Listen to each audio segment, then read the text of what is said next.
So just Maybe comment. she'd be from a '90s rock band or something.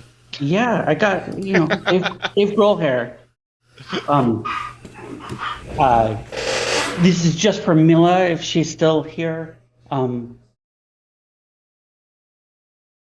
The first magazine I ever subscribed to was Vogue. I have maybe 10 pair of couture shoes. There are lots of guys out there that like fashion, that follow fashion, that appreciate looking nice. I just want to say, it's not all for wives. In fact, I pick out my wife's clothes when we go out. Sometimes it just works out that way,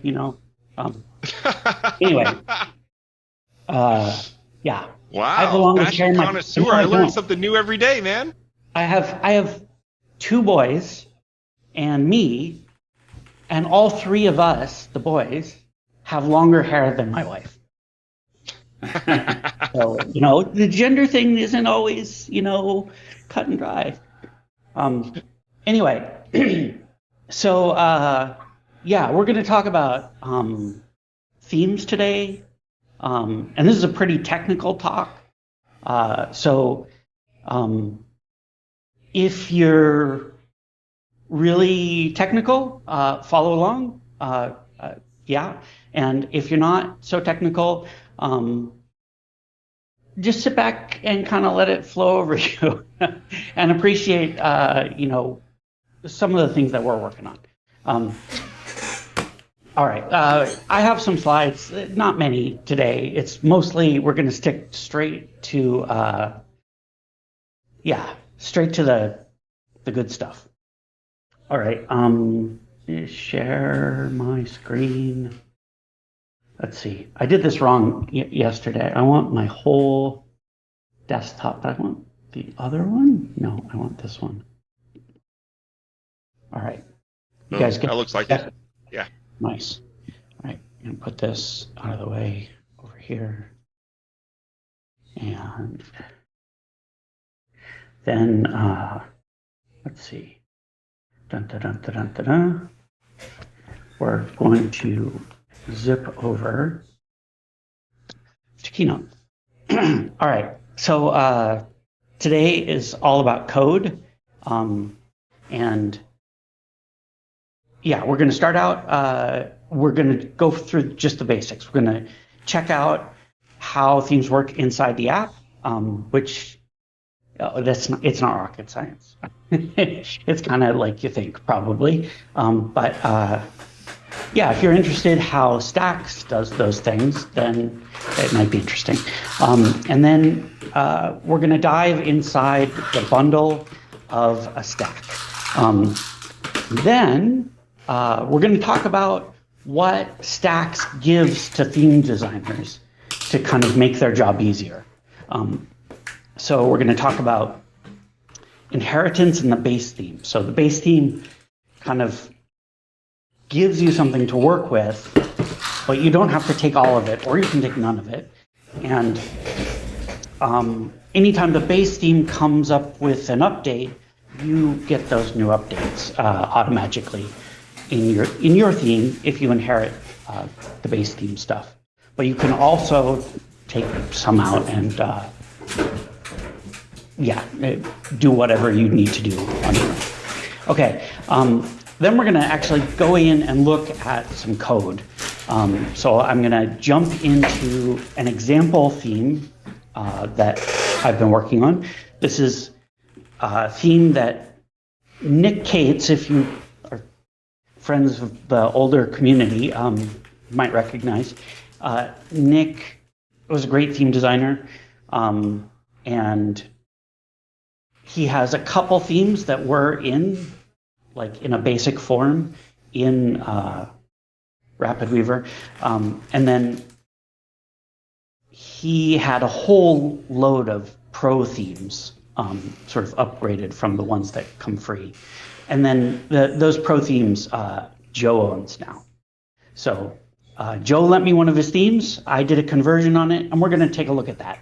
I actually, to be honest, I really wanted to actually do the whole conversion, but there's just only so much you can fit in an hour. Even if I went to 2 hours, it would be really jam-packed. So to try to, maintain the patience of those who are not so technical, and keep it to about an hour. I'm going to basically work like a cooking show. So I have everything all done, and we're going to look at pieces of it and see how you do those pieces and what happens when you change them and whatnot. Okay, so in this one, we're going to talk specifically about whether you want to write some of your own basic, when you're converting a theme, whether you want to write some of your own stuff just for stacks, whether you want to rewrite the stuff that's there and how you might go about that, or if you can just reuse what you already have. And we've designed the Stacks API specifically for this reuse purpose. So there are a lot of theme APIs out there from all sorts of different web development apps and platforms. And each one's a little bit different, but a lot of them have some commonalities. And so I built the theme API so that we can kind of be flexible in incorporating their CSS or even JavaScript or whatever. And then some basic tips for working with this API. And if we have time, we won't. We can talk some more about the language features. Lastly, I've actually been working on this talk since last year. And I keep putting it on pause to fix another bug and fix another bug and fix another bug. So first off, there will probably be a few bugs along the way. So don't be too surprised to see a crash. We're working with a really beta version that hasn't even been released. And when we're dealing with more complex stuff, we're more likely to hit more complex bugs. But I'm also doing this same talk in a series of these 4 agenda items. So 4 little sort of 45-minute videos. And if you're familiar with one part, you can skip ahead and maybe go back. So if this talk is too superficial, wait a couple weeks. I think I'll have the full thing done. So look for that later on this month and maybe early May. All right. So who is this for? Primarily, this talk is aimed at Stack developers. So we are going to skip over one of the most difficult, most time-consuming, not difficult, parts, which is building controls for your theme. Because it's exactly the same as Stacks. I haven't added or taken away anything. So the theme API has access to every single control that you would build using the Stacks API and vice versa. So they're one-to-one, all of the controls and mechanisms. And all the Stack developers are really familiar with that part. So I'm just going to leave it out, save some time. If you're a web developer, you can probably get most of this. There's a few things about how a bundle is structured inside of macOS, and we're kind of going to skip over that too. So just wait till we get to the template part. That'd be more fun. And anybody else who's just comfortable in CSS and HTML, even though maybe they're not a professional web developer. What tools do you need? If you want to develop your own stuff, you're going to need Stacks, obviously. You're going to need a text editor, not Microsoft Word, like a real text editor for writing code. VS Code is free and fast and easy. And this code in the theme stuff probably isn't going to be helped by AI right away because it's brand new. So AI hasn't been trained on it yet. Or Copilot knows nothing about this except maybe what I've given it. And yeah, it probably will in the near future, I would guess. ChatGPT and Copilot are actually really good at building stacks. So yeah, if you need a crash course on like how to set up controls, you could do that with the Stacks API and learn how to do it using Copilot GPT. But yeah, we're going to edit code, from scratch here, or at least convert it from another platform. And you're going to need a plist editor. This is kind of mandatory requirement for building a stack. There's one built into Xcode. That's what I use. Xcode is free, so that's easy. There's also a good app called plist edit Pro. Does a little bit more. That's from a friend of Joe and I's, Brian, who has been writing plist edit Pro for even longer than I've been building stacks. So a long time. And you can also use a text editor. You're editing XML, which is but GPT and Copilot are pretty good at it. So, you can. I know lots of people who do. When can I get documentation for this? Videos, I mentioned videos, or demo that you can tinker with. So not yet on the documentation. Let me get closer to the finish line because it's hard to write documentation on something that's shifting under your feet. As far as videos, hopefully very soon. I just need a little bit more time to work on those. But it's been at the top of my priority list since like November or something. Lastly, demos. I'm gonna have to ask Joe because my demo is stack that is owned by Joe, and I don't feel comfortable just giving it to everybody. So you can ask Joe. Maybe we can take out some of the piece out of it and strip it down to the basics, so that it's a better demo and it doesn't dissuade people from actually buying it. Because Reason's actually a great theme. It's really simple. The reason I always use it for demos because it's really simple and flexible. It kind of looks great. So that's where we're at. So without further ado, let's dive in and take a look at speed. So let me launch X and get rid of the doc.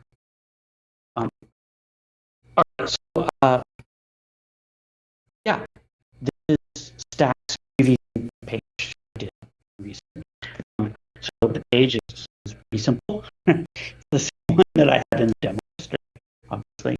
I'm not demoing a whole bunch of stacks, and keeping it simple means it's less likely to crash during the demo. Just let me get a drink. So how do you choose your theme? You open up the library, and you get out your theme drawer, and you double click on a theme. So the base theme looks like the base theme will probably not be visible in the final release. I'm leaving it visible now so that so that it's easier to find for both developers, because that's kind of the primary task at the moment. All right, so we'll double click on Reason, and you can immediately see over in my sidebar there's a bajillion controls to this theme, and those are almost one-to-one with the rapid read version. But I am leaving some stuff out, both for simplicity and because it doesn't make sense necessarily.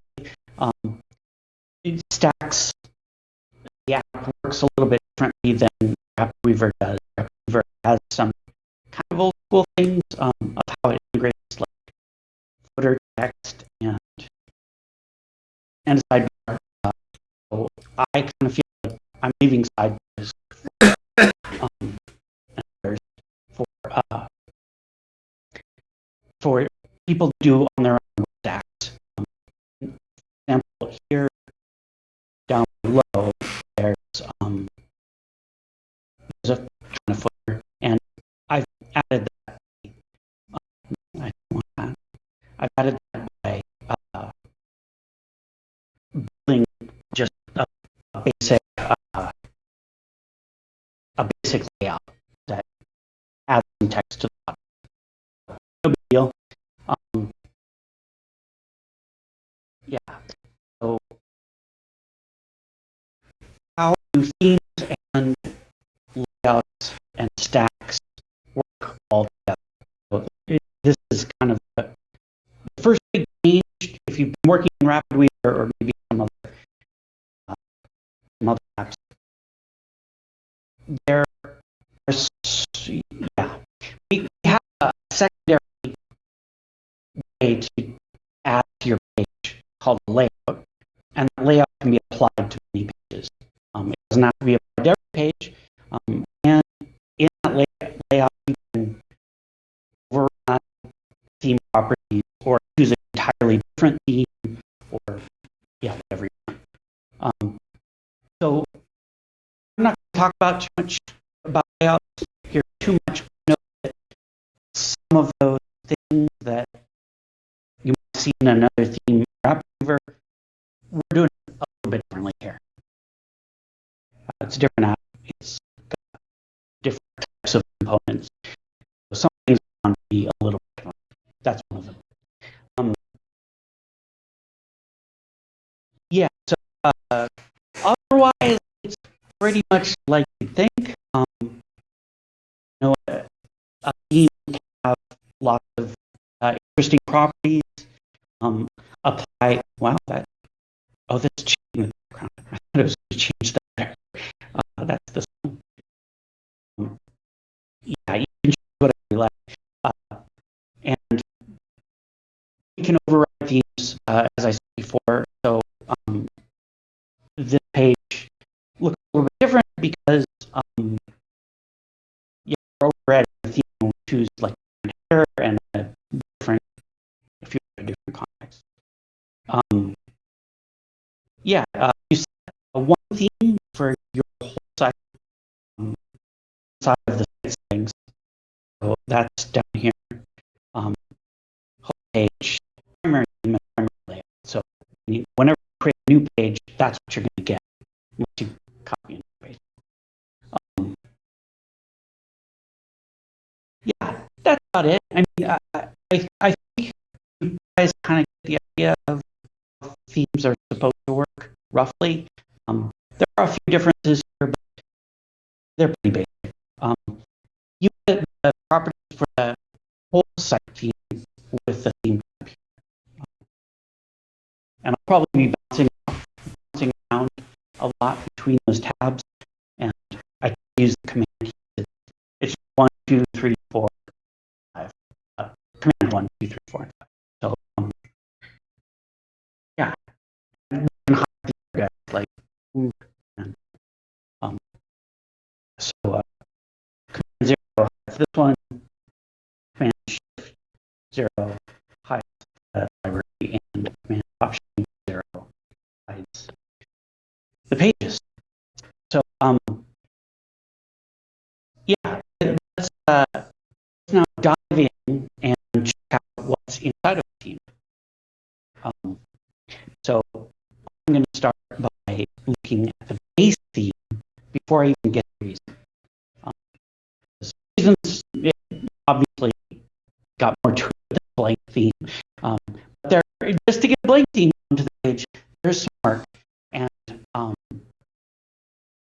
the base theme isn't just meant to be a white theme. It's actually building blocks that you can reuse as a theme developer to build up on. So themes inherit from other themes, and every time you do, you get all of the smarts of the theme that you inherit from, and any theme that theme inherits from. yeah, we've tried to make the process that inheritance jump not, it kind of compiles down to like, this is the set of things that is going to be the theme. And we don't have to walk that inheritance tree every time you generate a page or whatever. Let's go take a look at this base theme. I'm just going to say show and finder. The base theme is actually inside of Stack's app, of course. So you get to see all the nitty gritty of inside the Stack's app. That it be a development theme, and that way we can poke around inside. So all themes and stacks are in a standard macOS bundle. The bundle has like a set of basic building blocks. Inside a bundle is always one folder called contents. That's actually not true in a framework. It's a little bit different. And inside the contents folder, there's a variety of other folders, but you'll usually find executables, like for an app the bundle, and the executables will be in a special macOS folder in here. And then you'll get a resources folder, and the resources folder is always indexed by macOS really fast. So there can be a lot of files in there, and the app can still use them as if they're already found, which saves it makes them more performant.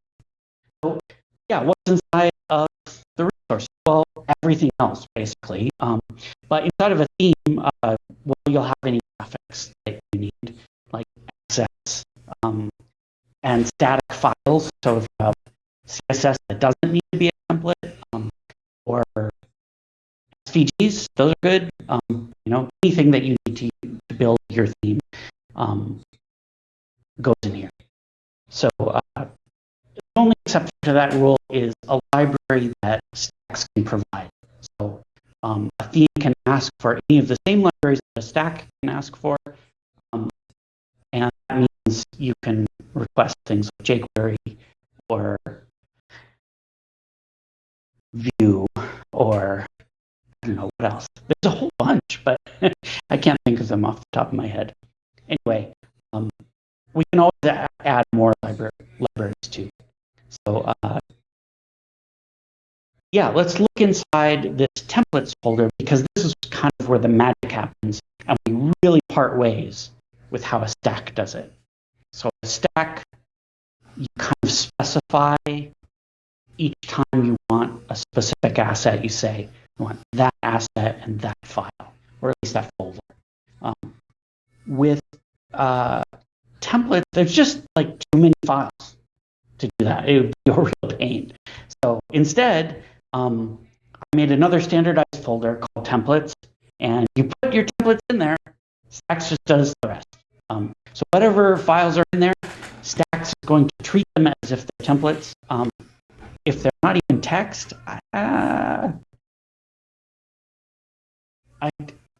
could you? I suppose you could put images. It's not going to be fast. Don't do that. Anyway, all your templates in there, which should be text, HTML, CSS, JavaScript, PHP, or even a file of some other sort that it doesn't fit into those categories. Python, who knows? These will all be treated like a template, and they'll be compiled and grouped and turned into a very fast indexed unit. For this reason, we can have a lot more templates in a theme than we could have had in a stack.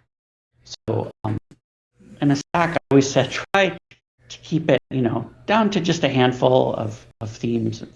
People have more, but try to combine the files. Don't do that. So with a template, do whatever you want, but I recommend being very modular, meaning try to keep units small and lightweight if possible, and to be one type of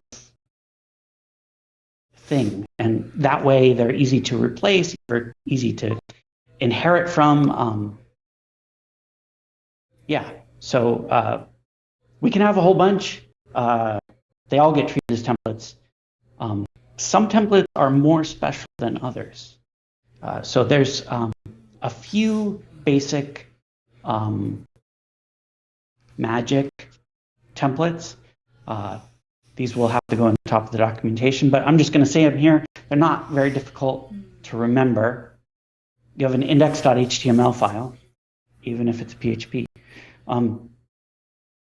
The index.html is going to be the primary thing that gets sent to the page.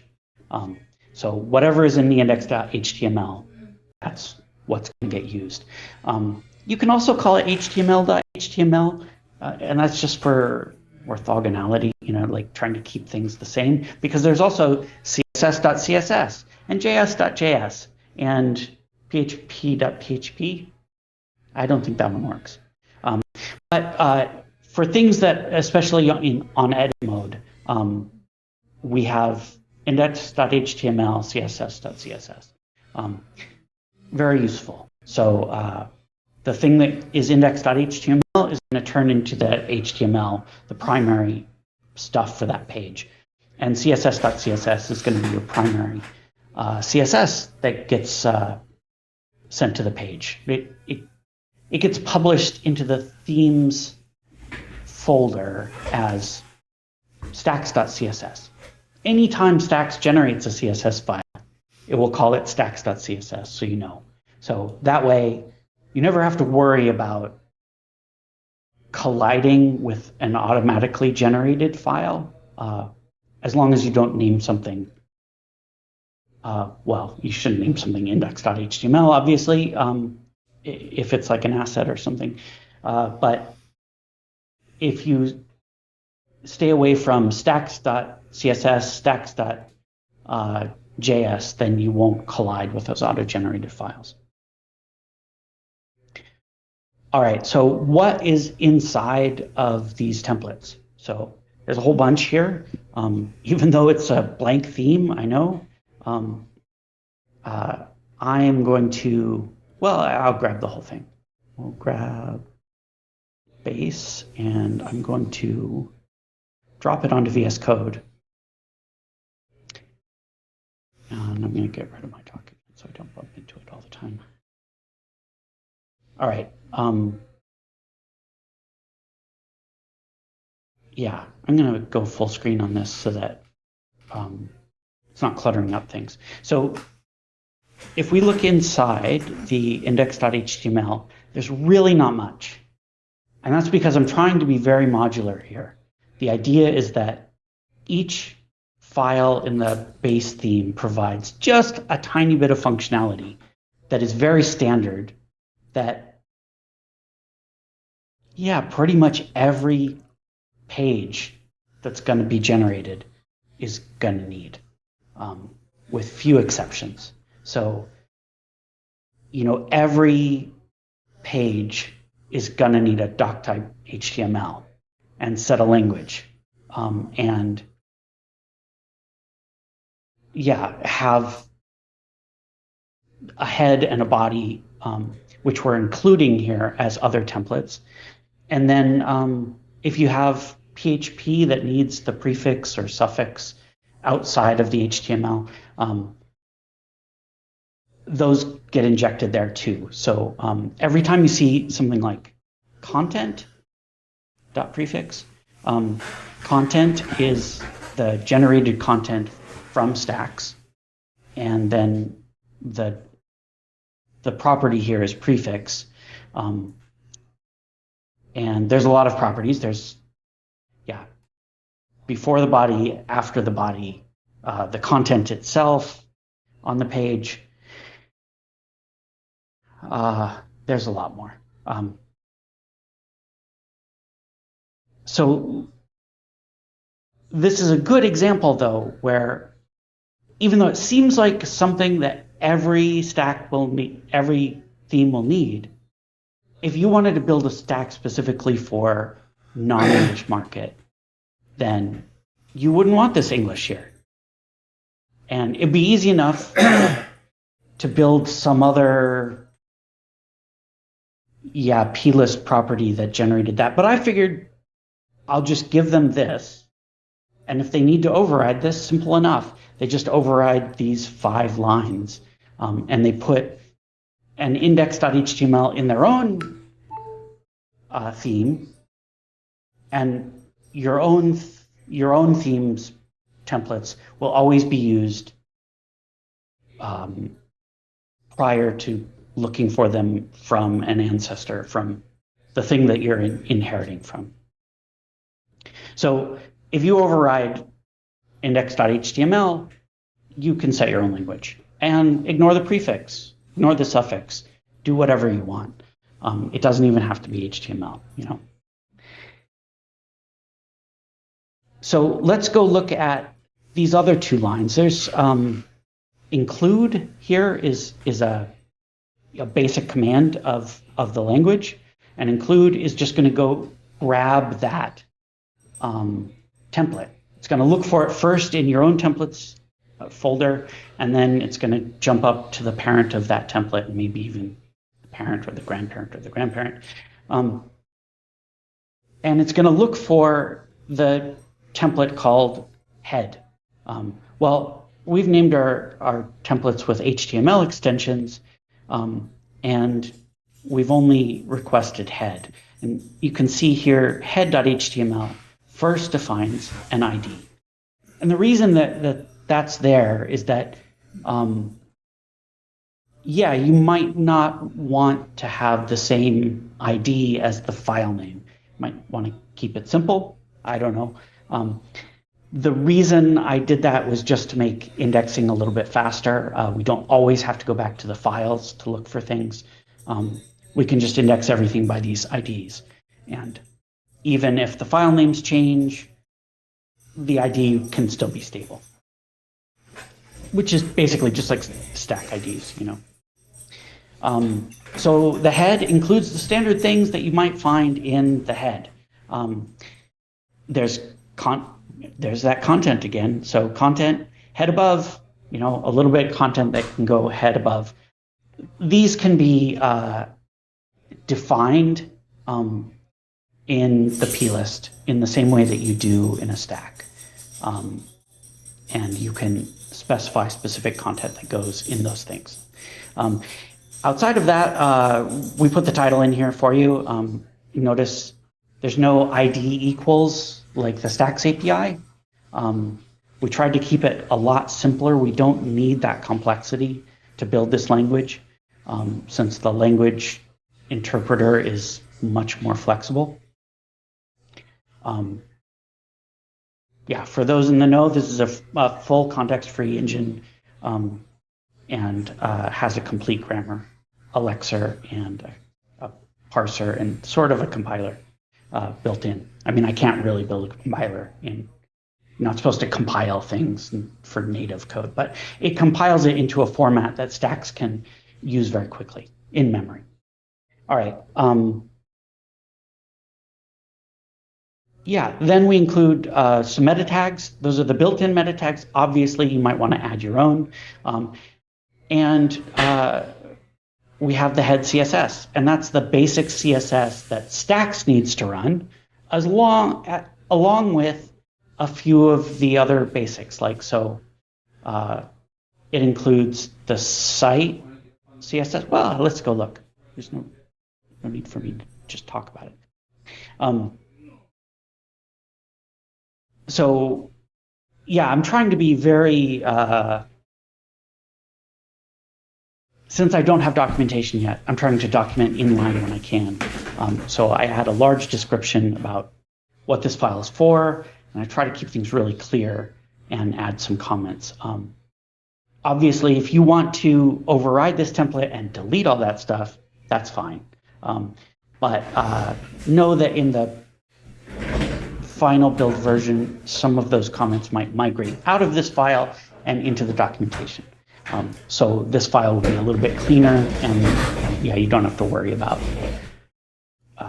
any of that stuff. So I should mention that the top of the page here is allows you to define some properties. You can even create your own variables, like if you have a constant, like you could set up a meta tag, for instance. I think actually the meta tag file might do that. Yeah, so I put in a description, it's the stacks page, and the keywords are stacks in HTML, and then I use those down here. So I just add those as variables. You can modify variables on the fly too. It's like a real language. Inside of, let's jump back to the CSS. Inside normal CSS template, we'll have some links to the various things. This is the CSS that is site-wide. So some stacks will specify, here's a bunch of CSS, put it on every page. Load that first. And then below that, your theme comes. And so we're using that, it's the original acronym of CSS is cascading style sheet. So this is the cascade part. So the things that you load first, those have the lowest priority. And as you add on, those things can overwrite the previous styles. So we go site-wide stuff, theme stuff. If you have a layout, or you get the layout stuff. So if there's a stack on the layout, then that CSS gets injected here. And then we have the page CSS. So that's where most of the CSS for all the different stacks goes. But in the middle here is the theme CSS. And I want to, pay attention to this, if nothing else about this. So over here in this folder called theme overrides are 3 specific files that I know like every theme will want to override. Most of the other stuff, it's all boilerplate. And you'll either copy it from here and put it into your own theme, maybe tweak it a little bit to your liking, or you'll just inherit it. And then you don't have to worry about the site CSS file and the layout file and the page file. You just say, I want the CSS, and you get the CSS. But along with that, I have one file that just tries to load something from your theme. So it uses the theme path variable, and then I just give it a fake name here. So this is something even if you take everything else, you're going to want to override or delete these templates. Like override them and put nothing in them. I'm not sure why you would do that, but you could. Anyway, this is your chance to include your theme's CSS. All right. And any other CSS that your theme loads. So the reason theme loads its own CSS and just a blob of static minimized CSS that comes from a variety of the widgets that theme uses, and some Sass that Nick Cates wrote, and then it gets into one big blob. And so that gets loaded first in his theme. And we do that by overriding this theme.css file. There's also one for JavaScript file. You might want JavaScript. You might not actually want JavaScript. Some pages are static. They're pretty boring pages, but you might have just a basic blog or something. And this is where you do that. Again, I'm using the theme path variable. And yeah, we're loading a fake name there. You'll obviously want to put your own in. And meta tags.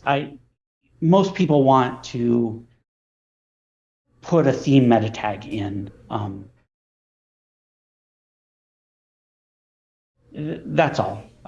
There's other ways to add meta tags that are nice too, but this allows the theme to add one, and it gets incorporated automatically from the meta tags that Stacks is using. So it's down at the bottom here, so it's the highest priority one.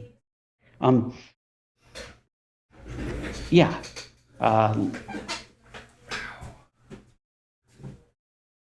I don't think I need to talk too much more about this. No, there is one more thing. Okay, one more thing in the base theme, and then we'll go have a peek in, because we're at halfway. Then we'll go have a peek at Reason, which is lots more complex. And in the video, I actually do it all from scratch, but that takes hours. So we don't have hours, so we'll do it in 20 minutes, and we'll do it just by walking through things and having a look at how they were achieved. So navigation is a bit of a tricky wicket, sticky wicket. So every web platform does navigation its own way. The Rapid Weaver way mostly was you have a special marker, and that marker gets a bunch of HTML injected, and then you write the CSS that styles that HTML. There are ways to override specific parts of it using other parts of their theme API. But not many other web platforms work similarly to that. So a lot of other web platforms, you're responsible for doing navigation, for setting up, an unordered list or something like that, and styling it. But they give you a way to, here's the content that is going to be displayed, and you do it in JavaScript or whatever. Like Jekyll, it's all static. You can provide Jekyll with like really specifics. This is what I want each item to look like. And they have lots of their own Jekyll language for managing that and customizing it. So there are what I'm getting at is there's some places like Rapid Weaver where you basically just say, give me the nav stuff, and there it is on your page. And you have to style what you're given. There are some tweaks to it, but mostly it's, you get it, and you have to use CSS to kind of manage it, or JavaScript. So I kind of wanted to split the difference there somehow, do a little of both so that it would be easy to migrate from one of those two situations, like the Jekyll situation, which is highly customizable, or the Rapid Weaver situation, which is not so much. So number one, you can basically just say nav, and it does the thing, and you don't have to think about it. What it's going to do is based on this base theme, but you don't have to do it this way. You can modify this to your own liking, and there are lots of tools in the language for customizing it. The first thing you'll probably notice is there's a nice loop here. If you're old enough and you've been around Stacks long enough, you know that looping is a particularly challenging topic for me. Some people used the repeat template in Stacks 2 to do some pretty nutty things. And the way Stacks interpreted it sort of iteratively it just slowed everything to a crawl. So we're not doing anything like that, I promise. You can do loops. You can do loops within loops. It's all fine. Yeah, so there are ways to definitely make it work a little bit harder, but it's going to be a lot harder to hit those. So yeah, I look forward to you abusing it and making me these words and having to do something to make it even faster. So yeah, do your worst, guys. I'll try my So best. does everybody else hear that, Joe? Or just me? Yeah, I can see what you're doing. Oh well. Anyway, so how does this work? We have a for loop, um, and it's iterating on this object, and that object is the site. And the site has a property in it called pages, which has all the pages information. You can dump it to the screen if you want. And yeah, it dumps out a whole bunch of stuff. But inside pages, which is a list of things, is on each of those pages there are children. So we're going to iterate through the children of all the pages, and then for each iteration of that loop, we're assigning it to nav page. If you're familiar with any sort of modern languages, for in, for of, right, some languages call it, this is a common sort of thing. So we're not doing anything newfangled or weird. We're just iterating over an array of things. We assign them to a property, and then we're going to call include here. And the interesting thing here is that when we call include, this variable will be included into the context of rendering that nav item. So we only have to have one nav item over here, and it uses the variable called nav page. So every time you generate one item in your nav, it's going to send the whole page object into this nav page. And then, since pages are hierarchical, this is not my favorite thing, to be honest, but it's one of those places where most of our users are coming from RapidWeaver, from old Stacks plugin, and they're used to having a full hierarchy of pages. I kind of think it would be nice to have just a flat list and generate how they're linked and connected and graphed in a different place, usually called a router. That would be nice. That's a someday thing. It's definitely, I've made it this way so that migration will be easier. But someday down the line, I've made it so that we can transition to that more modern future. And it would probably be, as you create your file or your project, you'll specify, do I want flat pages in a router, or do I want hierarchical pages and organization like the old way. So in this situation, we're going to iterate over pages. We perform this function. Functions in the theme language all start with an @ sign. Anything that you put inside there is the arguments to that function. So we're going to count the number of children of the current page. So, do we want to make a hierarchical menu or whatever? If there's no children, less than one, then we're going to do one sort of thing, just a basic list item.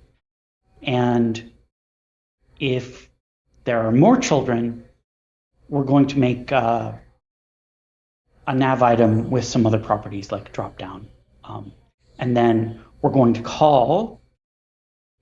perform that same sort of for loop again here inside of the children on the next layer of hierarchy. So it's going to iterate in loops of loops of loops of loops. And I promise you it's still fast. Anyway, each time we're going to generate that next loop. What might be interesting for you is sometimes people want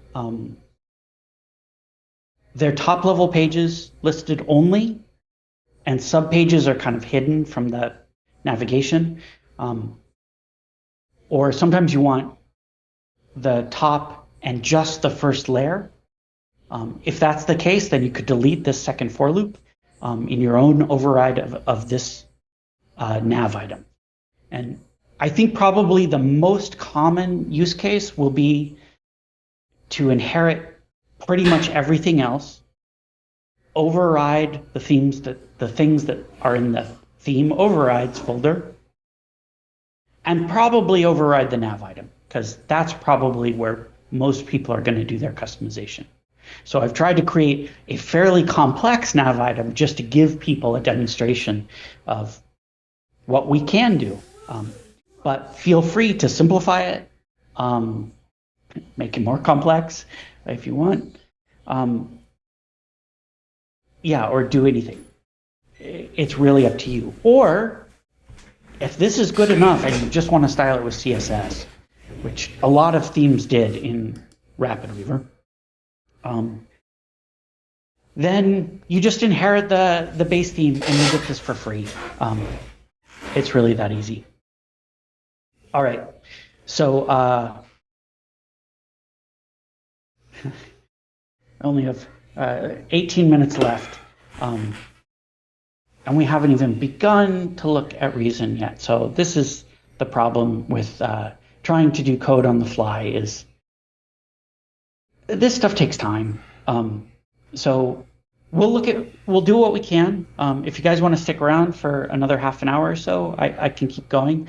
I don't want to go too long because I know there's some people in Europe, they would like to go to bed now. And I understand that completely. So or if you want to bail at whatever it is your time at the end of the hour, hopefully Folks, Joe keep going. keep going. Is that what everybody Keep says? going. All Yep. right.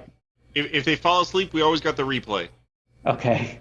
I'm going to put the chat over here just so I can have a peek. If you would like me to slow down or speed up or whatever, let me know. But I will try to keep going, and I promise it'll be a lot more detailed in the video. We'll actually do the typing on the fly. That takes a little practice, though. Coding live it's not my favorite task in the world. I don't know how the live streamers do it. All right, so I'm gonna, I'll leave this window open, but we're gonna go back to stacks, and then we're gonna look at this one. So this one isn't inside of RapidWeaver. It's in my themes folder. You can see I have several versions here that I've been playing with in that video. This one's probably the most stable and simple. I've eliminated some of the things that are more likely to cause crashes. So let's have a peek. So we'll load this one up and I'll full screen this one too. All right, so can we jump over? Yeah, so now we can switch between base and Reason. So Reason Pro. All right, you can see there's a lot more files here, and I've left some experimental stuff in there. So please excuse my mess. This presentation isn't exactly what I had hoped to do, which is a little bit more coding. So I have some of that in there too. Anyway, let's see what I did to override and what I did override and what I didn't. So yeah, let's see. Did I have a meta tag? So I have a meta tag, and I add something like I'm using the language here. So the title of this theme. That way, if I decide to change it, or if I have a pro version of it, then it'll automatically stick the right thing in there. It's pulling that title, the theme title, from the plist. We have a version number. So this is the bundle version number. That is available to you in the API as well. So you notice that I'm referring to it with the Apple plist name for the bundle version. Short bundle version is the one that's like legible. It's not the build number. But yeah, CF stands for Core Foundation. So basically what this implies is that a lot of the data that is in the objects inside of stacks, you have access to. You can't change it, but I'm giving access to a lot more of the internals. It will take some time to document them, though. All right. The CSS is a little bit more interesting. First, we're going to go load the CSS blob. Reason uses this big hunk of CSS. I'll show it to you here. No, it's in the assets. So there, it's minimized. And I think Joe does have the source to all of this, but I'm trying to do this conversion as if I'm a user. So I'm trying to make it minimal changes and use what's available just in the theme that I bought off the shelf. So to import that, I look at that. No, don't close that. In the theme overrides, and I pulled those right from the base theme, which I'm inheriting from. You'll notice that there is no index.html. I don't have the header CSS files. I don't have the header JavaScript files. I'm just inheriting that from the base theme, because who wants to write all that boilerplate? I mean, nobody, right? In other theming languages, you would download their demo and copy and paste it. But the disadvantage of that is that, I've been doing this long enough that when we started, there was no HTML5. And at some point, all the themes had to be updated to HTML5. And then that means every single theme has to do that. If you inherit that from the base theme, then that boilerplate code will just update along with stacks. I tried not to do anything that would cause, it's forward-looking, so I'm really just doing the basic boilerplate stuff, trying to be totally agnostic, zero opinion about things, so that we can update those things to keep current with trends and how web pages are built. So you don't have to. That's the whole idea. Or if you want to release a theme and never think about it again, know that it will have longer legs and last longer the more you inherit from the base theme, which is going to update along with it. All right. So let's have a look at that CSS file. There's that blob of CSS. I also take the standard CSS file for the theme itself, and that comes from this file called css.css. But we're going to, css.css is going to turn into stacks.css. And that transition we're going to process all the templates in that file. So yeah, everything in all of these templates gets boiled down basically to mostly 3 files. The index.html file, obviously. This stacks.css that's going to be published along with your theme, that comes from css.css. And anything that includes and includes and includes and includes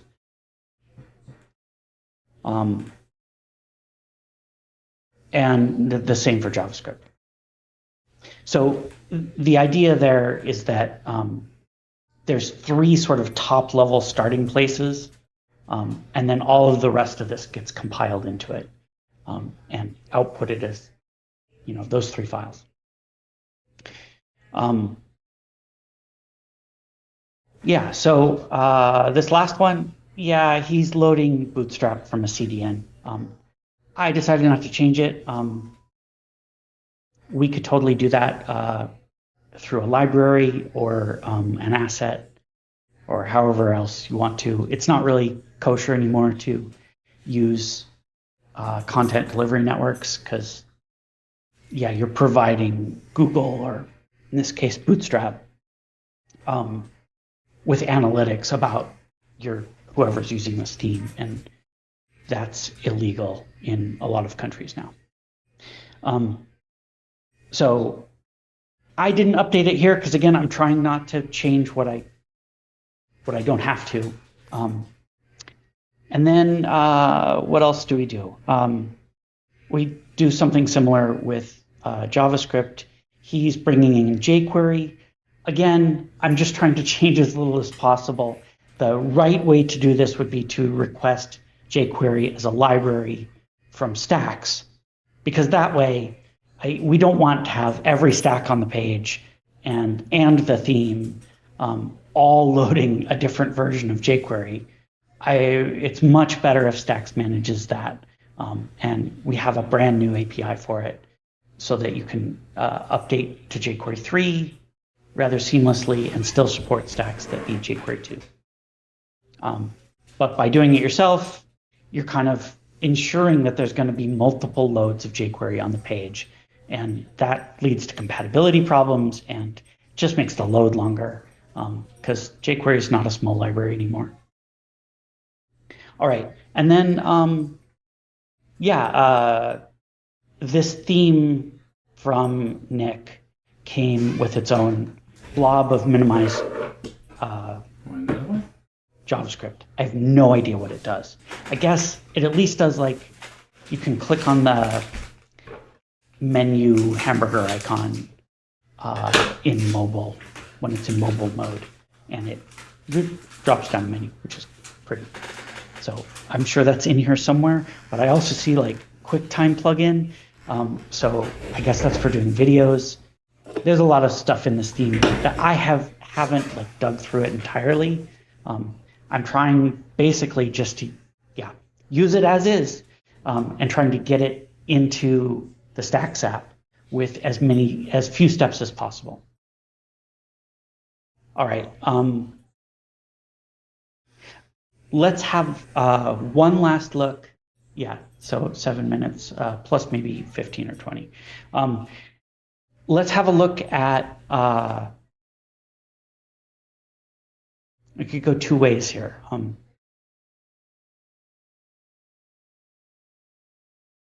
So I think we should go check out the CSS file because that's kind of interesting. The file that, let's see where this file came from. So here is the original theme. I want to do this so I can look at it.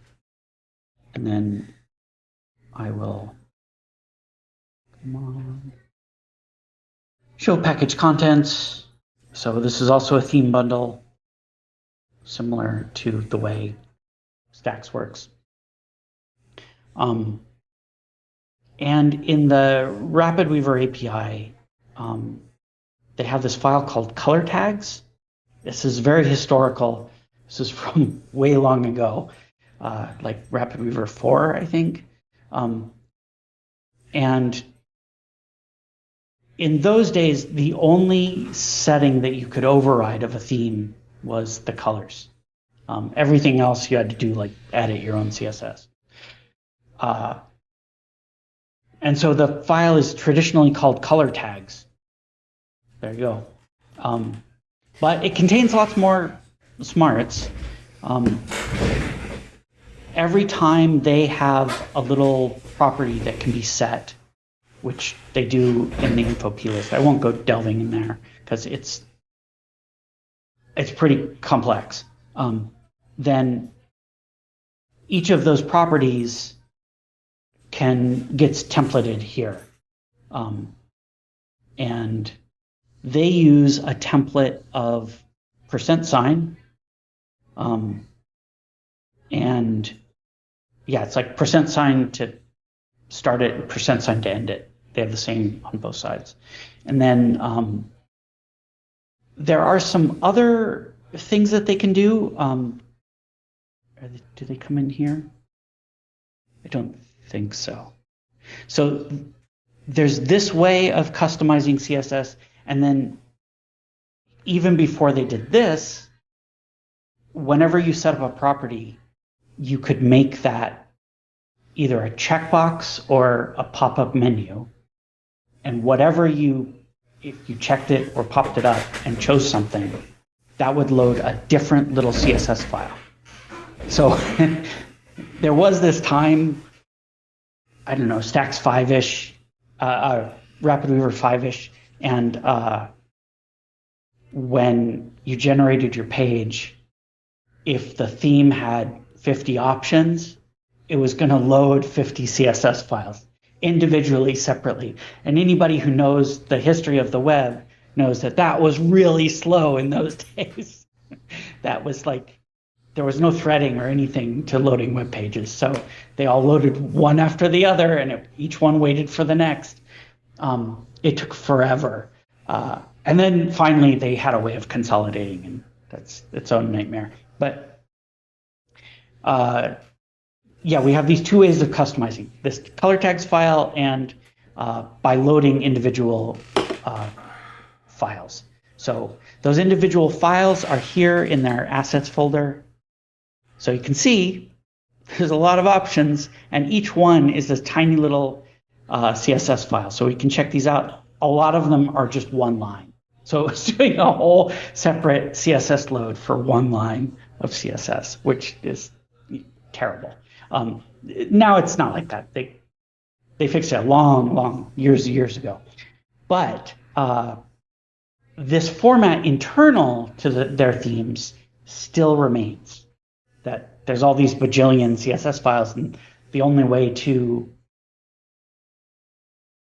customize how your CSS templates exist is by just choosing a different file.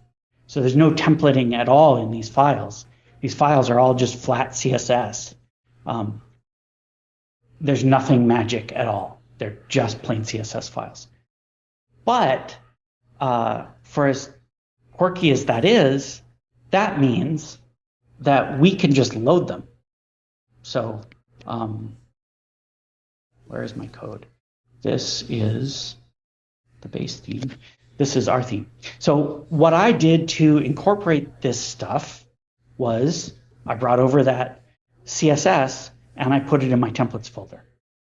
These aren't actually templates.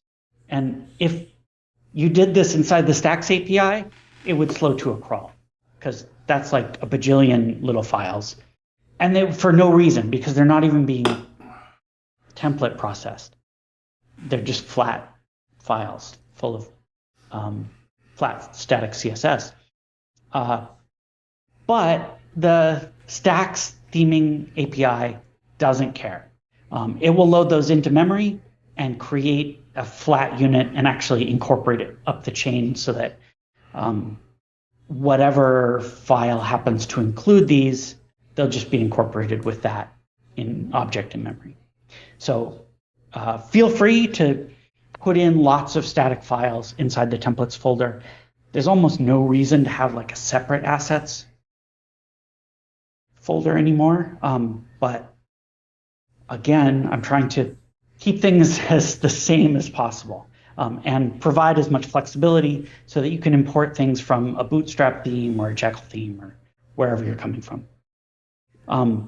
So those all exist as CSS, and they don't have that bit of front end that tells it like what the ID of this file is. So the ID just gets inherited from the file name. So it just takes the root of the file name and says, that's the name of this, that's the ID of this thing. And you can have folders. You don't need to refer to the folders when you're loading or including things. So let's go see how I use that stuff. So I brought in that, I've already forgotten what it's called, color tags file. And no, then I load it into a file called conditionals. And here it is. So this is that color tags file with a lot of edits. So the first thing to notice is that I'm not using the standard template notation in this file. I'm using %. And that's to keep things as much like the color tags file as possible. I just did a find and replace on their 1% and made it 2. And then I added this to the configuration section of this template. And I say tag begin, it's %, tag end, %. So the Stacks API is flexible enough that on one template file, you can have one type of begin and tag. And on another file, you can have a different one. And if you want to use the stack one, that's fine. But for converting this file, because their begin tag and their end tag are basically the same,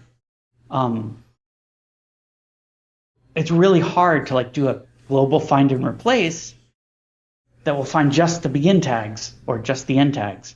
So instead, I just said %, which is unique enough that Stacks can work with that. And so I made the begin tag and the end tag the same. Stacks can do that or have them be different. I like the look when they're different, when it's more like mustache or handlebars, or in my case, I wanted it to be unique from handlebars because a lot of other theming APIs use that. And for this one, I wanted it to be like the RapidWeaver theming API, so I used %. It's all fine. It's all good. Doesn't change the performance or the behavior. There are some things it has to be unique enough and not impact the other characters. So pick something weird. That's all.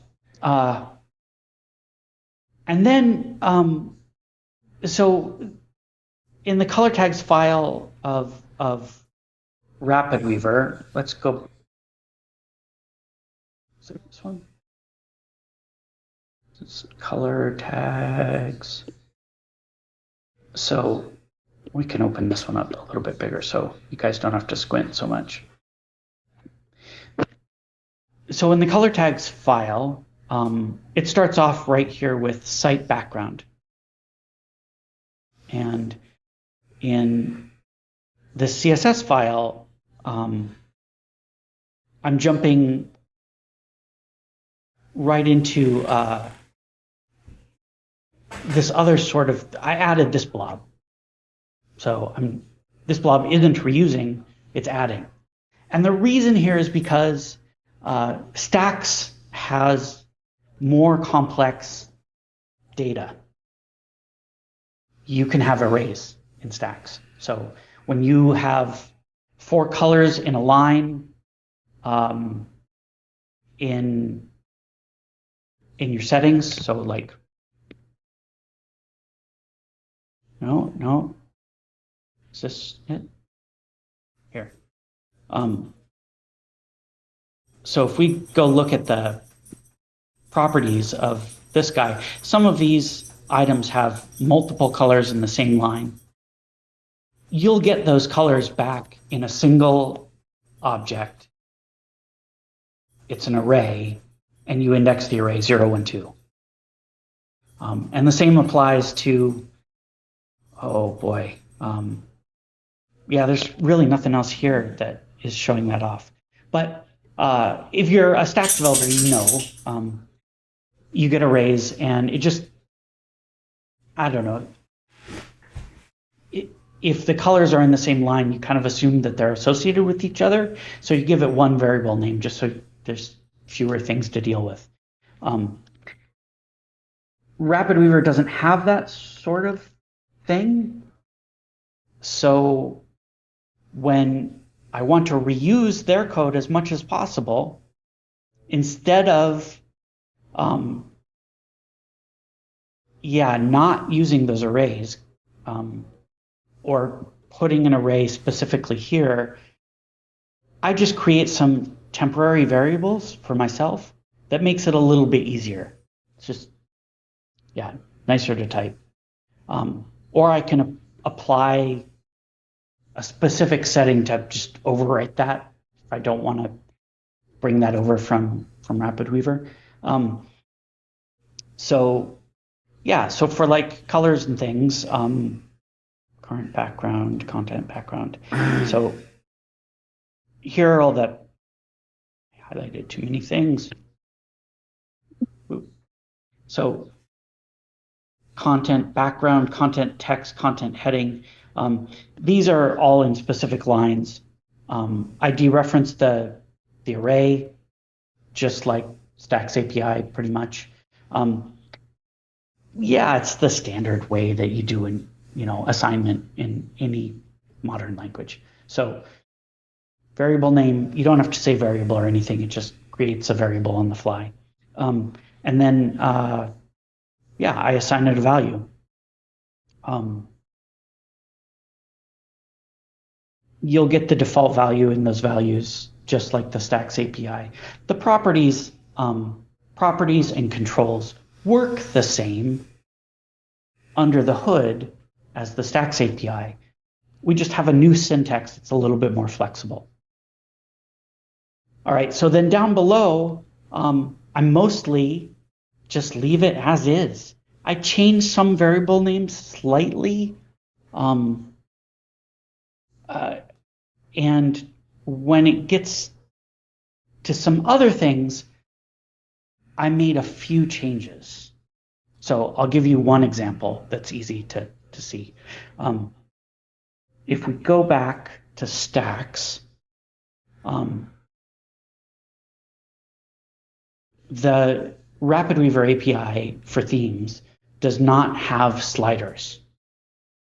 So if you want something to change and have 1,000 degrees of flexibility, like a slider usually does, you can have a slider. You can also have number controls and buttons and the whole Stacks API deal. And we're converting from RapidWeaver, which only really has a few controls in their theme API, or maybe from other APIs like Bootstrap and Jekyll. There is no UI. You do it all in code. And so you might want to organize things a little bit differently than they were in the first theming API that you're coming from. In this case, the banner height and a few other things, opacities, I made them into a slider because why not? In RapidWeaver, you just got a pop-up menu and you had to select like 200, 400, 600, 800 or whatever as the size. But here in Stacks, we can change. I thought we were going to change the banner height. What are we looking at? let's go back here. This one's not overridden or anything. So we can change the banner, hopefully. Yeah. Hey. And so what was happening there is I was changing the properties on the site theme, but we were overriding the site theme on that page. So the properties were not changing that. Anyway, so for this page, we can, just flexibly choose a different banner height or a different banner image. And yeah, it just gives a little bit more flexibility, but it means that I have to change the code a little bit. So I couldn't just like blanket replace. So in a couple cases, you'll see, dun, dun, dun. I thought there was an if here somewhere that I was looking for. Maybe I put it somewhere else. I don't remember where it is, frankly, but somewhere I'm trading in having the just select one of the files that makes it 200, 400, 600, and having it be a whole slider. So I use a slightly different variable. I specify a different sort of control, and yeah, I just use that property instead. Not a big deal, and I only did it in a couple places where I thought, hey, that would be fun. If you don't want to do that, if you just want to convert, yeah, you could do that too, as like, this is version 1, and then, grow from there. So that makes the conversion a little bit faster. And you could do kind of one-to-one with the old way. So yeah, if you want to just maintain compatibility one-to-one, totally can do that. All right, I do call at the end of this file, I think, one more include. So every time you call an include, it's just packing more onto that file. It's okay. You inherit any of the variables that are defined in this file, also go into that file. So any of those variables I defined up at top, I can use them in any include I do here as well. So we'll look at that conditionals file. And so this is where that whole big list of CSS files comes in. RapidWeaver sort of has a built-in way that like every time you define a property and it has 3 values, you get a pop-up no matter what, and you have to define those 3 values as specifically named files. That's not the way Stacks does it, but I wanted to make it easy to pull in that with no changes. So this is what we do. Here are all those different includes. So where they do the colors and where you set, these are the background images. So in RapidWeaver, there's a pop-up and you can choose just color, denim, hex, linen, paper, wood, and you get a different background image. In Stacks, we get one variable and you give it a value based on your pop-up, or you could have them type it in, something like that too, whatever you want to do. But rather than like me typing out, like converting by hand, each of those includes to do the right thing, I just include the files that are already there in those bajillion that I brought in from the other theme. So here they are, and they only have like one line in it. I did have to change where the path is, because where the publishing structure of a Stacks website is slightly different than a RapidWeaver one. Tad more modern, I think, but still very compatible. Anyway, here are those files. So depending on the value of my pop-up, I just want to pull in a different one. So in this conditional files, you can see depending on the value of background image color, include the color file. Background image denim, just include the denim file. And so this basically gives the exact same behavior that RapidWeaver has. And, these lines are just copy and paste. The includes are all the same. We're just having the values from our pop-up. It's a way to handle inclusion of another file, merging it into this CSS file that's going to be created from these templates. And piggybacking on the files that already exist. So I don't have to change all those other CSS files, like bunch them up into another file or something. I don't have to rewrite any code. I just copy and paste an if line, put in the values, and change the names of the files. And we're done.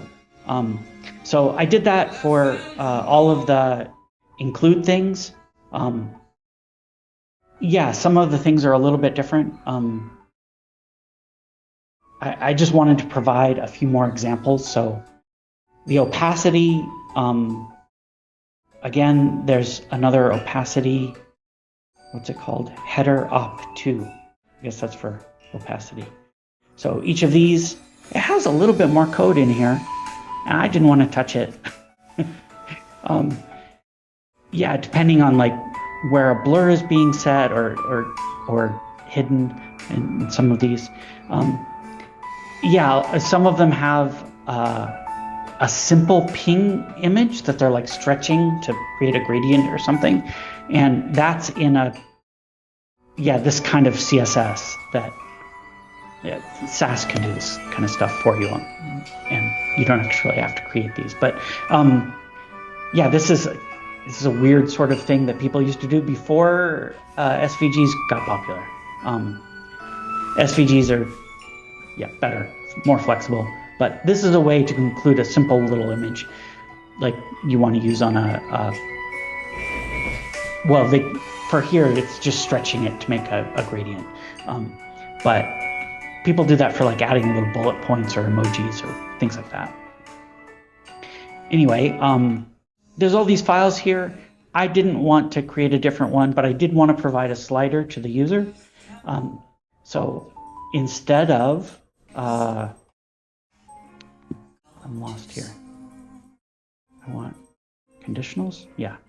So instead of having that pop up, which I still think is ugly, and I don't want to change the files, I'm kind of contriving an example, but basically I load a different one depending on the value of the slider. And I wrote a little bit of code here, but it's code. Anybody that's familiar with basically any programming language knows how this works. We have an if. You have some math in here, less than 20, greater than, or less than or equal to 40. And then if the if condition evaluates to true, we load that file. If it doesn't, we don't load it. And so then, we get header opacity, one of these is navigation. I should have called that nav, but there you go. I think, it got darker and it gets lighter over here. It's this nav up here. I don't think it looks very good when it's light, but anyway, maybe you want it more opaque for different header images. But now we get a slider. It's still only doing the sort of incremental thing. It doesn't have a zillion values in between there. You obviously could, but I just wanted to use what was there, and I wanted to provide an example of how to handle a more complex situation. So we're at 6.19. I've talked about how to include stuff from CSS. I haven't talked about how to convert the basic body text of the index.html, which is another kind of complex thing. I wanted to talk a little bit about the navigation. So if you're doing this from the video or you download an example that I provide later, then pay special attention to the nav. It's a little bit different than the base nav, but I basically just copied the base nav files. They're there for you to use. I wrote them for you, not for me. And then I tweaked them so that they work with the CSS that theme is providing and the HTML that RapidWeaver usually provided for nav. So this is a way to do the stacks way, that gives you full control, but also inherit some of the detail from both the theme CSS and RapidWeaver's HTML. All right, I'm going to call it there. I'm happy to answer specific questions. There's so much more to talk about. There's so much more to this language. It has lots more complex things. It has lots of functions. You can make it render Markdown, for instance. It can do complex math. Anybody who's familiar with the Stacks API knows a math doing something like this would look a lot more cumbersome. It would have a lot of garbage in it. And that garbage can get in the way of understandability and readability when it gets too complex. In the theme API, you get a lot of that for free. So you can do real math, really complex things, make complex comparisons. You can use Boolean operators if you're into that. It knows how to do stuff like modulo and more complex stuff. Even in the Stacks API, we mostly did integer math only. I added floating point math, but it's quirky. Here you get the real deal. And you don't have to add lots more brackets and things. It works like most other programming languages work. And we have includes and there's lots more. The color math, there's full color math, which is a thing that RapidWeaver did as well, and so does Stacks API. But it's a little bit nicer to work with here because the syntax is not so cumbersome. But you can do things like add and multiply. You can multiply a color by a number, and it'll just make it darker or brighter. You can divide a color by a number and make it darker. So there's just a zillion other little details to the language that are nice. And I can talk more about those in a video, but there will also be documentation, of course. Because I know that some people like to have an example and tinker around. I'm that sort of learner. Some people are very visual and really like the videos. We call them Gen Z. My kids can't learn anything if it's not on a YouTube video. And then, there's old schoolers that like actual real documentation and just like to read it. So I understand that there's all three of those things. None of them is the right way. Maybe you need a couple ways to learn. It's all good, and we'll have it all filled out eventually. But we're kind of still tweaking things a little bit. The theming API is mostly locked in stone now. But some of the details of how it publishes things to the site is a little bit new. Yeah. I would like the AI chip in my brain learning. Yes. Yes, we all would. Just an idea. I know yesterday you didn't go too much of the UI stuff for themes, so maybe since we're talking about themes, you can review some of how the themes work inside the app. I mean, I started out with that. Maybe you weren't paying attention. Yeah. Well, no, I mean like how you can select the theme and like in the site settings how you can change it. Did you go through that? Yeah. Oh, really? Okay, my bad. It must have been when I had to go take watch a the quick video break. again, Joe. Yeah, I'll watch the replay. My bad. I basically the first 20 minutes I spent tinkering with the theme in Stacks. Okay, cool. Sorry, my bad. I I know mean, you it's spelled worth color wrong.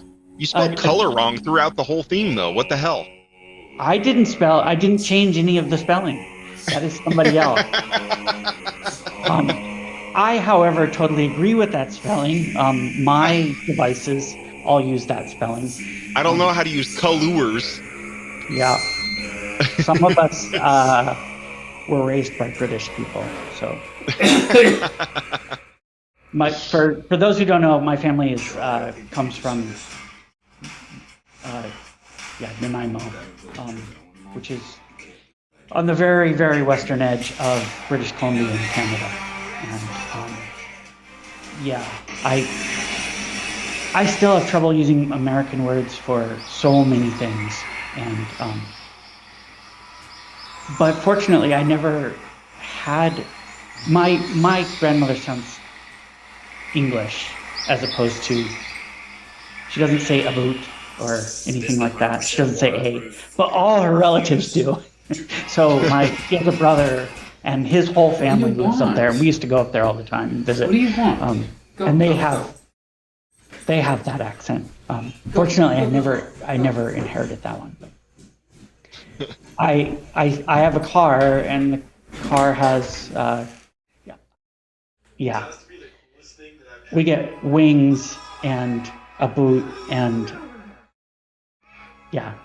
car parts. I have to stop and like struggle with the name, like, oh, it's a fender. It doesn't even make sense. What the hell is a fender? Like fencing? I don't know. I like when Canadians say roof. Sounds like, oh, it was great when Mila was doing her thing. She pronounced Claude like the French way. Yes, So, I noticed that as well. I chose not to correct it, or at least, I was maybe that's her, the way they say it in Canada. I don't know. Eastern Canada. Eastern Canada, yeah. It's Claude. My grandmother wouldn't. For everyone I've heard is Claude. Claude. I'm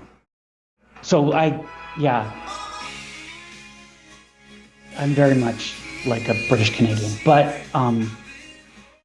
my language of choice that I studied in high school and college was French, so Claude makes sense to me too. All right, any questions that I can answer before? No, I had a couple questions during the thing that I answered. There are two people that asked, when are we going to get the beta? I know yesterday you said by Sunday afternoon, check out the goodie bag, and I'll make sure I'll send the final goodie bag URL. I actually had a couple other developers send me some stuff last night, so I'll be updating the goodie bag with some of the stuff that they're giving as well. Yeah, download soon. If you have the link to the old beta 10 or whatever, you can just open that once a day and check for updates. Yeah. I think, did I have the manual check for updates then, or did you just have to rely on it? I don't remember. I don't remember now. Just keep checking for updates. I'll make sure that, there's a new location for it so that I can we review layouts a little bit? I talked to it basically. Are you serious? No, I did actually. No, I just didn't want I was just joking because our little banter. Yeah, we're not talking about layouts. Yeah, he keeps asking me, is this part of layouts? Can we do this in layouts? And I'm like, themes first, then we'll talk about layouts. That way I can still keep working on the details of layouts. while Joe is helping me fix themes. Um, but yeah, I did because like one of these pages Yes, yes, you did. I, has I was just, I just enjoy busting balls. That's all. Or sorry, okay, we're talking British. Taking a piss. You know. taken a piss. Yeah. Well, I then, you know, aside from having a British Canadian being one of my primary parents, I worked either at a British company. I went immediately to a British company out of college, and then I worked with that same group of people until I went solo as a software developer. So it would like not quite 20 years, but close. And I was the only American in the group. Mostly because I was the only one who could keep up with their beer drinking. Because Oh man, my liver did not. I needed a replacement after working with them for 15 I've years. never been as drunk as I was my first week in London. The guys at Goldman Sachs took me out, and man, I will never do that again. I could not keep up with them at all. They invited our whole team, two Scottish people, one who worked with me and one who worked in another group, who were married, right when they were fresh off the boat. It was January, and Scottish people like to celebrate Burns Night, and it involves drinking whiskey, reading Robert Burns poetry, and eating haggis and Scotch eggs and stuff. And number one, I was the only American who would eat haggis because I don't know. I was raised by a British person who ate all sorts of things. And then number two, I both brought whiskey because I knew the tradition, and the only American to do that. And they proceeded to try to drink me under the table and failed. So. Oh, really? Wow. So I was invited to drinking after that. And nice. The Americans were. So, I don't even remember walking home that night. Yeah. I don't remember how I got home. Yeah. Quick public service announcement just for everybody. While Isaiah was giving his talk, I was actually helping some very panicking customers. Apparently an update to Rapweaver got shipped yesterday, 9.4.2. Do not update to that. It has a pretty nasty bug that changes the behavior of something that's been around for like 15 years, and it breaks a lot. What's the behavior? So in the project, your website URL, Rapweaver always adds a slash at the end of the URL. Okay. No. And they've decided to remove the slash even though it's there. So on the published page, the slash is all gone, which if a product, a stack references your URL for something, the slash isn't there and breaks the URL on your web page. So I had a lot of people freaking out wondering what stack I broke. It wasn't. So yeah, beware of Rapweaver 9.4.2. Stay on 9.4.1. They reverted back to 9.4.1, and everything's golden for them. So just a public service announcement for everybody that's here. I'll expect an email from Dan blaming me for that soon.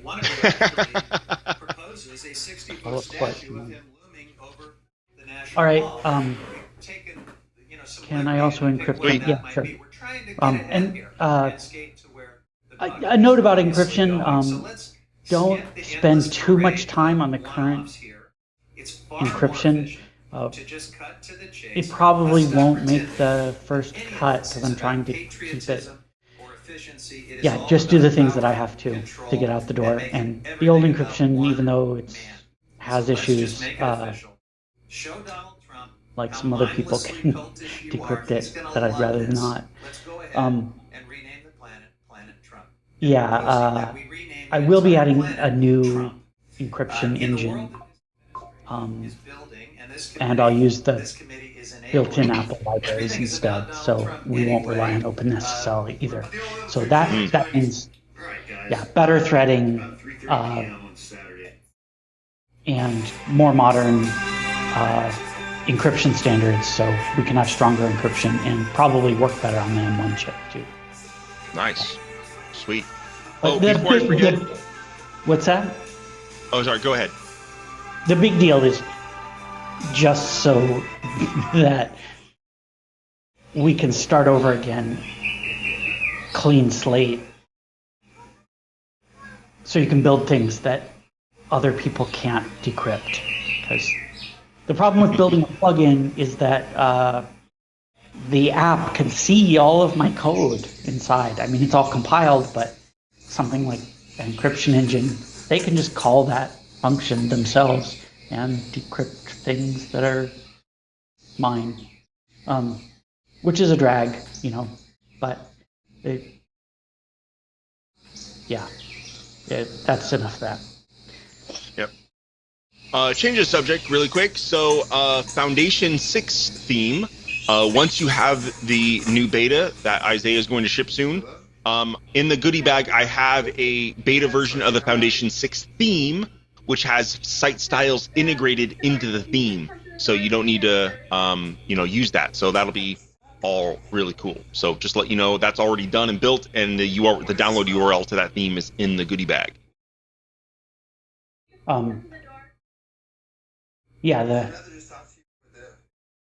Often my goal is, to get like 3 big hard frameworks working, and then be able to convert from a few basic theme platforms that I know.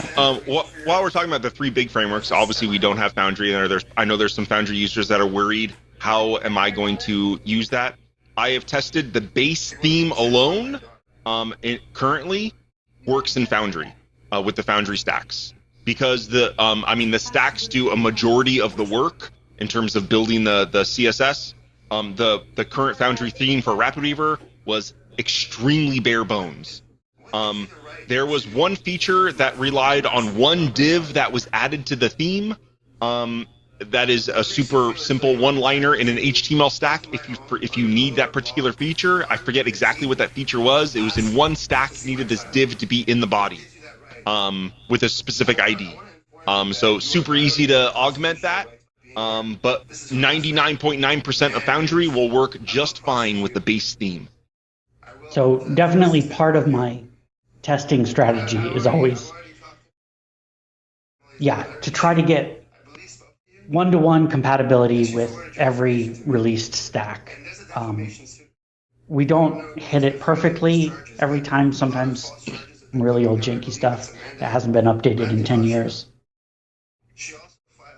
That happens. We try not to make those break, but every now and again we do break one. But we try to give adequate time to stack developers to update things that if they want to. But we try not to make them do that. And one of the things that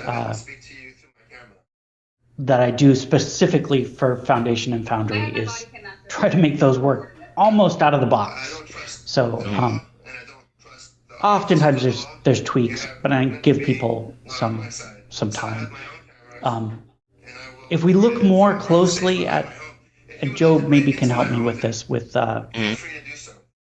what is required to make Foundry work, just like the old days, maybe not as a whole theme. I don't want to republish stuff that Adam doesn't want me to publish, but we can at least make the stuff that people already own functional. If we need to add an extra checkbox somewhere. Yep. I think we should be good. Like I said, I did quite a bit of testing, and it seems like the base theme will do, again, 99.9%. And if you need that 0.1%, it's just a single div that just needs to be added. So it could just be a HTML stack, just an empty div that needs to be in the body, and we're good to go. Okay. So. When I do release the beta version here, I would love to hear back from people. We do have a new bug reporter, but yeah, through that or through chat or through wherever, send me stuff. I may not respond. I'm often way over busy, but I'm definitely reading everything. I try to put in a bug tracker item for anything that people send to me through another channel. But yeah, I want to let people know I'm often just too busy to do one-on-one. I had to put off another old school stack developer that I get along with very well. I just told him today, like, I'm doing a talk in like an hour, dude. You know it. And I need to produce a new version. And I owe Dan a version of the plugin that fixes this bug from like 3 weeks ago. And I need to do documentation for everything I just showed you and the video. And oh yeah, I have to actually write stacks. So all of that, unfortunately, sometimes being one-on-one, interacting with people and chatting live is just, it occupies a huge amount of time. And